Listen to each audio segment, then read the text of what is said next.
You open your banking app. There it is, in tidy blue numbers, your balance. It feels safe.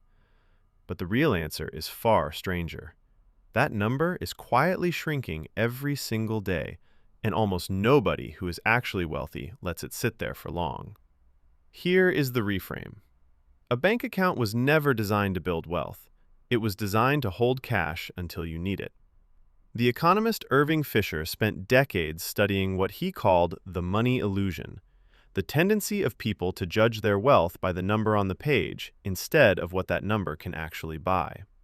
Your balance can stay perfectly flat for 10 years and still lose a third of its power. You feel rich. You are not. That is the illusion working exactly as Fisher described it. So why does it feel so safe? Because your brain evolved to treat a stable pile as security. For most of human history, a stockpile of grain or shells did not evaporate while you slept. Stillness meant safety. But money today is not grain. It is a claim on future goods, and that claim erodes with every year of inflation. Your ancestors never had to outrun a number quietly losing meaning. You do, every day. Here is the counterintuitive twist. The wealthy are not braver with money. They are not smarter either. They have simply learned to distrust stillness.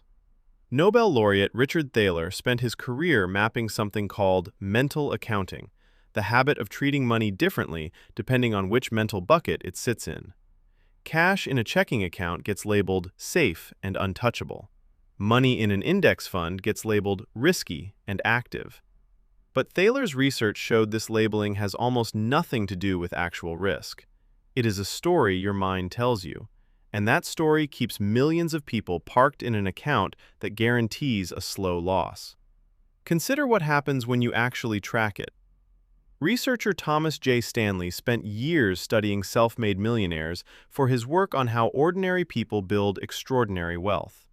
Again and again, he found the same pattern. They kept only a small cushion in cash.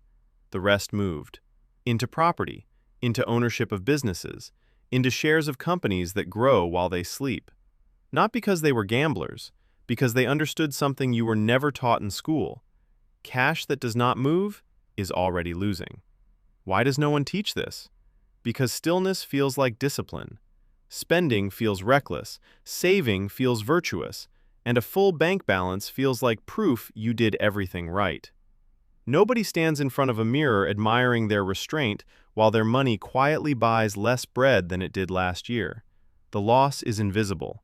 It does not arrive as a headline. It arrives as a slow, silent tax that nobody sends you a bill for. Here is the modern mirror. Think about the last time you felt proud watching your savings account grow by a few dollars of interest. Now think about what a loaf of bread, a gallon of gas, or a month of rent cost 5 years ago. The number went up. The power went down. You were not wrong to save. You were only taught to stop halfway. The people who build real wealth are not smarter about money. They are simply less comfortable with stillness. They ask a question you rarely ask yourself. What is this dollar doing for me right now? Sitting in a vault earns you nothing. Owning a piece of something that grows, a company, a property, a share of tomorrow's economy, earns you the one thing stillness never will: more of itself. So look at that number in your banking app again. It still looks safe, but now you know the truth Fisher, Thaler, and Stanley each found from a different angle. Safety was never the same thing as growth, and the richest people you know figured that out a long time before you did.